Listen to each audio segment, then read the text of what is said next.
What up mga solid subscribers? So ngayon guys, ang papanoorin po natin na itong videos ulit ni Miss O guys, no? So a very special shoutout po kay Miss O, no? All credits po sa kanya lahat, no? So itong unang papanoorin po natin guys, no? Ito po yung Japanese netizens reaction to SB19 Mappa on the first take, no? So I think mga reaction po ito, hindi ko alam guys kung mga comments or hindi ko alam kung mga live reaction or yung mga nasa backstage, hindi alam na. Pero for me, parang gagawin ko na agad siya ng prediction kung ano yung mga reaction. For me, nung napanood ko yung mapa, talagang sobrang na blown away ako. Napakaganda ng mga parts na binago nila. Tapos ginawa pa nila ng may mga blending silang sobrang kakaiba, which is sobrang naging very fitting po sa kanta, no? So, napaka-solid ng ating mahalima talaga. Ito na, panoorin natin. Let's go. Yeah, we're good. We're good? Yeah. Let's do this. Let's do this. Japanese netizens' reactions to SB19 Mappa on the first day.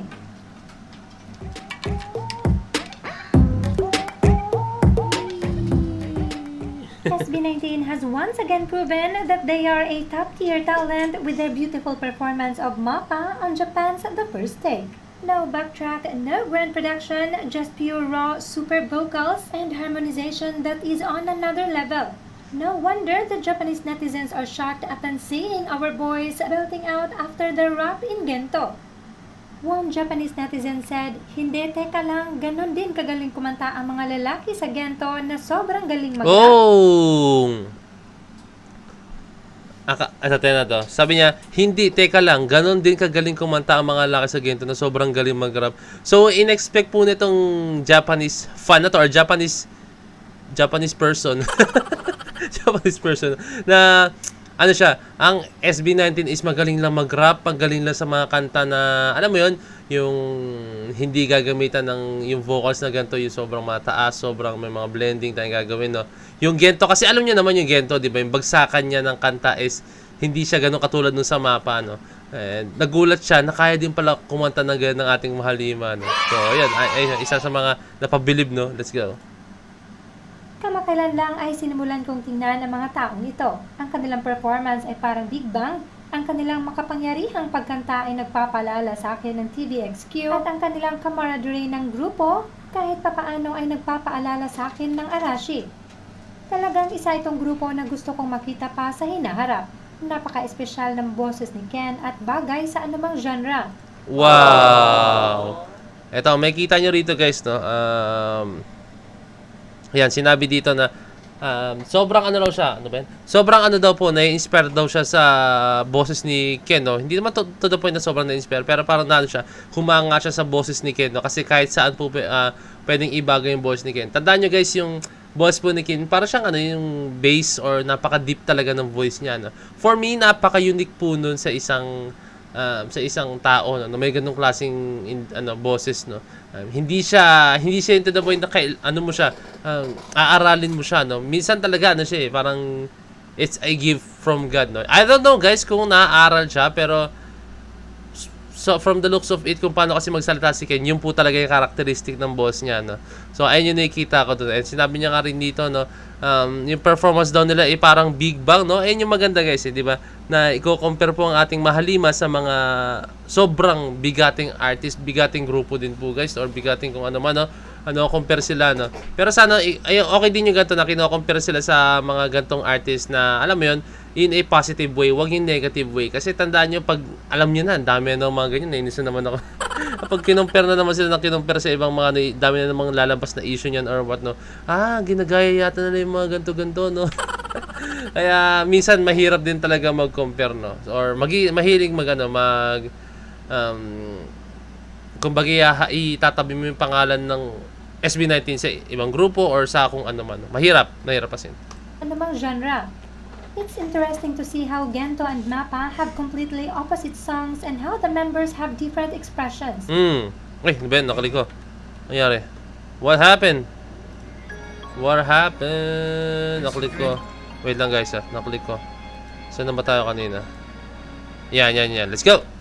Songs and how the members have different expressions. Okay. The first- Dito tayo guys, no? Sinabi niya na yung Gento and Mappa, opposite songs and how the members have different expressions, no?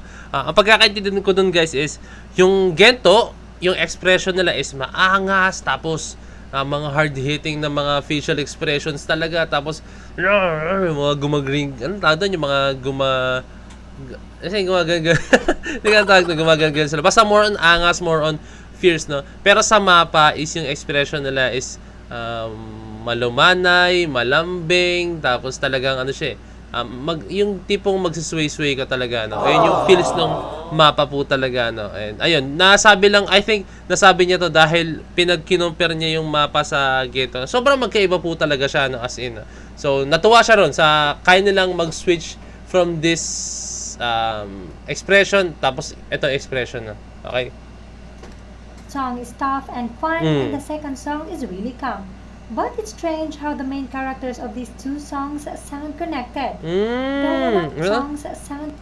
But it's strange how the main characters of these two songs sound connected, na okay. So sinabi nga niya guys na ito, sinabi ko kanina, yung unang kanta na yung Gento is tough and fun, no? Nag-enjoy lang talaga sila, no? And then second song is really calm. Hindi ko sinasabing hindi sila nag-enjoy sa mapa, no?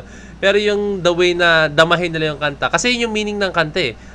Parang nagiging dramatic ka kasi syempre nagpapasalamat ka sa family mo, sa parents mo, sa mga mahal mo sa buhay, no?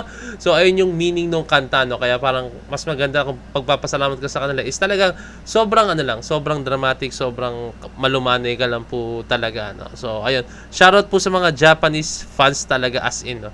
Na sobrang na-appreciate po ang ating mahalima, no? So ayun lang guys, no? And meron pala. Si Gento ay Diyos. Gaya ng astig niyan. Okay, ano yan? Ano yung gaya ng astig niya? Sa tingin ko, ito ay magiging sikat din sa Japan. Sikat na ba ito sa ibang bansa? Yes! Sikat po ang Gento sa ibang bansa. International, guys, no? Dumating pa nga sa point na, alam nyo yun, no? Alam nyo yun, dumating sa point na yung Gento is pinapatugtog na po sa mga local radio po sa ibang bansa, as in, yung mga, kunyari kung sa atin may 97.1, meron po mga 90.7, mga ganyan, no? Sa ibang bansa pinapatugtog po yung Gento as in, no? Tapos syempre sa mga TikTok talaga, no? Sa mga social media platforms talagang alam niya, lalo sa dance challenge, and alam niya basta yan. So ayun, I think late bloomer yata sa Japan ang Gento dahil sa nangyaring to, no? So ayun lang, okay? The feeling after singing was the best. Oh, yan ang pinaka-the best, no? Yung pinaka-huling, hindi ko sinasabi pinaka-the best, pero sobrang iba yung hit nun, nung kantang yun. I mean, yung comment na yan, no?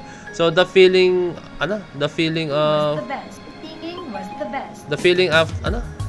The F. Singing was the best. Okay, the feeling after the singing was the best, no? Talagang naramdaman niya yung feels ng SB19. Kasi di ba pagkatapos ng kanta nila parang meron silang parang relief, parang ang sarap gawin ng kantang yun, ang sarap kantahin na. Pag nakikita niyo sa expressions nila, pag napanood niyo na yung video, I think napanood niyo na yung video na yun, guys. Guys, meron pala akong I think may nag-aabang po sa akin na gumawa na reaction video po netong sa first take, no? Guys, unfortunately, hindi ko alam, for some reasons tayo po ay na-block, no? Gagawa ko ng paraan, guys, pero actually ang na-block po sa akin, no? Wait lang. Ang na-block po sa akin, tingnan ko lang ulit. Hindi ko alam yung Gento yata o yung mapa na kanta nila, no? Na-block po tayo, guys, eh. Saan na yan? Hindi ko makita, eh. No owner allows the content, okay. Next is... Okay. No one. Yung tayo, guys, yung Gento. Yung Gento. Hindi ko lang sa inyo pakita, pero promise, na-block po tayo as in. Na-block tayo dun sa Gento. Yung mapa, guys, I think by today, i-release yun or tomorrow, no? I-edit pa natin yun, guys, no? Nakakasad lang as in, no? Na na-block tayo dun, no? Tingnan ko lang, guys, kung magawa ko siya ng paraan, like lalagyan ko siya ng thumbnail or watermark, no? So, ayun na naman. And maraming salamat sa mga videos na, yun, palagi natin napapanood Kimi Zone. Siyempre, sa mga suporta po ng ating 18. So, ayun lang, guys. This is Point of Ed signing out. Who's this G?